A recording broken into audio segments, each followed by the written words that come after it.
Hello you all, and welcome to the channel. I'm Shell. Last episode we discussed how I found out that I had breast cancer. So when I got the biopsy done, the doctor took 3 samples. Those are the samples that were used to test to see if they were cancerous cells. Also, they put a marker inside of my breast so that they would be able to see where the biopsy tissues were taken if they needed to find the area for whatever reason they couldn't find it in the future. As I said, 3 samples were taken. That appointment was on July 25th of 2024. Within 4 days is when I got the call to let me know that I had tested positive for breast cancer. Like a few days later, I had an appointment with the surgeon to discuss what the next steps were. What was recommended was a lumpectomy. The surgeon gave me all of the information regarding the lumpectomy versus the mastectomy. So I went ahead and opted for the lumpectomy. If you don't know the difference, a lumpectomy is when they take out a portion of the breast tissue, whereas a mastectomy, they take the whole breast. And usually some reconstructive surgery is necessary with that. However, since I didn't have a mastectomy, I can't give you all the details on a mastectomy. But I did have a lumpectomy. That's the procedure I opted for. The surgeon also gave me a whole lot of other information, and thank God my sister was there, because I was still kind of in a cloud the whole time that I was in that appointment. Like, I could hear what the doctor was saying, but some of it I couldn't process at that moment in time. And my sister was able to ask all the questions that I normally would have asked, but I could not articulate at the time. So I'm just glad that she was there with me. After the meeting with the surgeon, there were several other appointments that followed. There was an appointment with one of the nurses from the breast care clinic to give me numbers for support, give me information about support, tell me a little bit more about the procedures and like the anesthesia and resources. They offer different sorts of service. So after I met with the nurse, I also had an appointment to get a Savvy Scout input. The Savvy Scout is basically like similar to the marker that was put in there before, except for with the Savvy Scout, they can use this machine, kind of sort of like reminded me of the wand that they use when you're at like the airport or when you go to a concert or whatever, and they got to use that wand metal detector. So the Savvy Scout is like I don't know if it's a piece of metal or what, but they put it in and they can use that little wand machine. It beeps, and it's like the closer it is to the Savvy Scout, the louder the beep is, the more steady the beep is. So that it's another way that they can locate the area where the cancerous cells are. And then after that, I had a breast MRI done. At the time, I was told there was only 2 locations that had the machine to do the breast MRI, and the breast MRI is so uncomfortable, but such an important thing, because it can see your breast all the way through. It's unlike the mammogram machine where as I was discussing last week, they place your breast on the glass, try and smooth the breast down, and then they press the other glass against it. With that process, it can only see what is between the glass. With the MRI, it can see everything. And then also, it can see both breasts at the same time.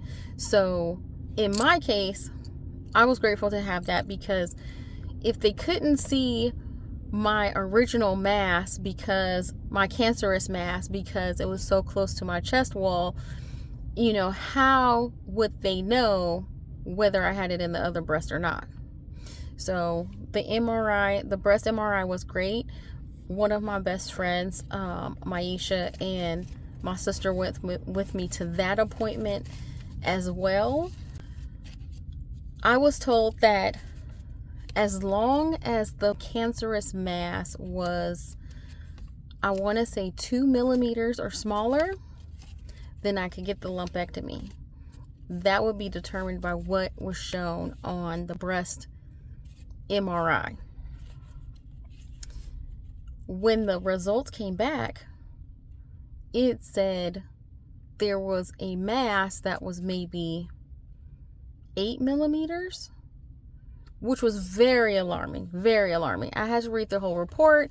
I Googled words, you know, that I didn't know. And at the end, what I found out was that the cancerous cells was only 2 millimeters. So that was good.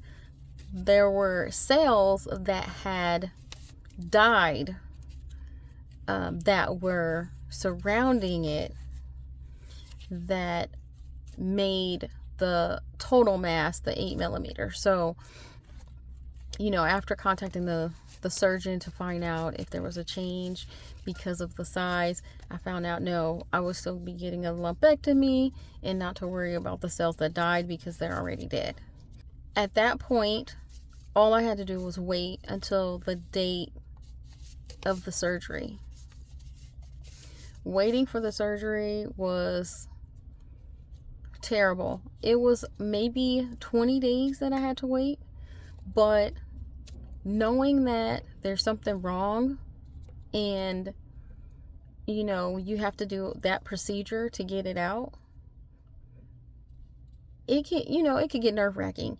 With any surgery, you know, there's always all sorts of risks, with the most severe being the risk of losing your life during the procedure.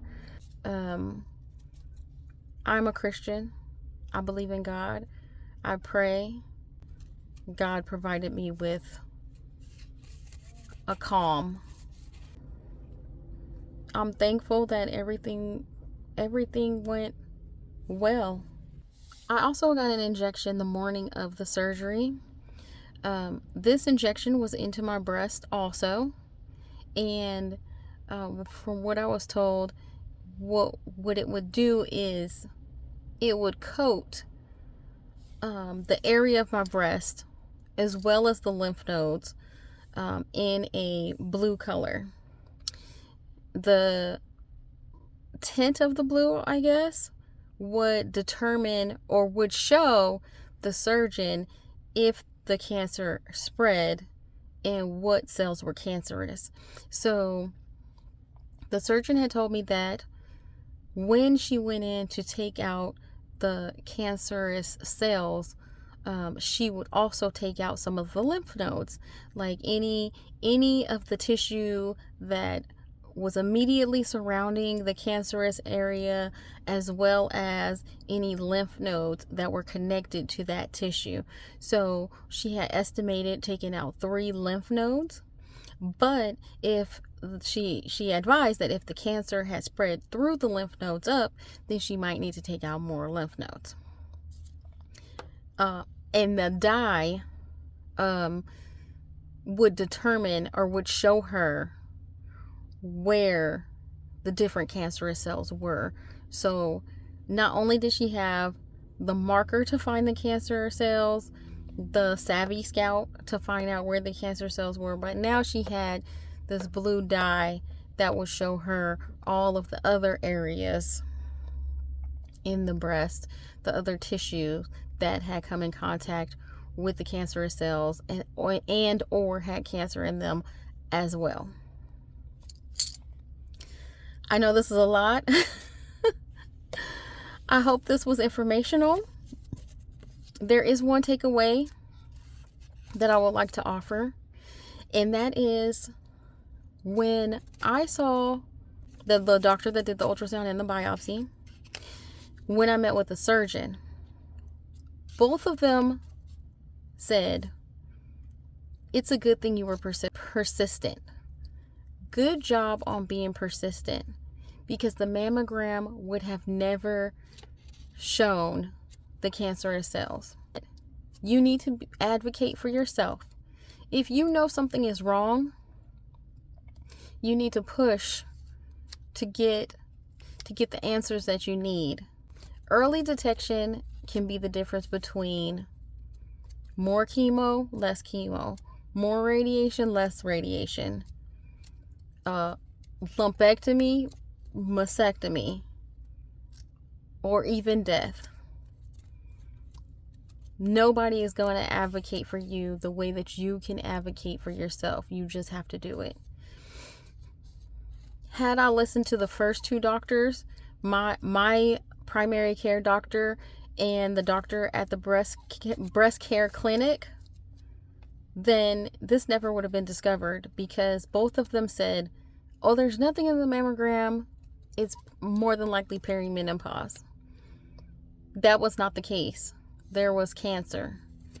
So if there's anything you take away, I would like for you to take away that if you know something is wrong, get checked, be persistent. Don't take no for an answer. Until they can confirm that there is nothing wrong. I hope this information was helpful. If you like this video, give it a thumbs up. If you'd like to see more content, click on the subscribe button so that you're notified the next time I post a video. And as I say always, stay safe and God bless.